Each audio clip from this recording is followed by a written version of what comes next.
How to lock your Instagram profile. So hey guys, welcome to this tutorial. In this tutorial I'll be guiding you through the steps on how you can lock your Instagram profile. So now, in order to lock your Instagram profile or make it private, you can simply launch your Instagram application by tapping onto the application icon.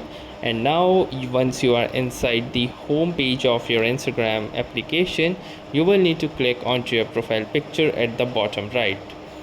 Then it will lead you to your profile page, and within the profile page you can see these three horizontal lines present at the top right corner of your screen.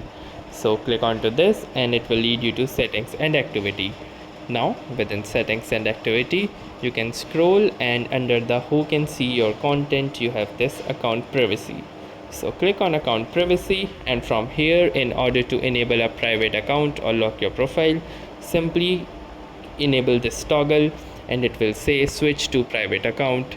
So you can simply click to switch to private, and now you can see that your account is private and your account is also locked, so that no one can see its content apart from your followers or the one you are following.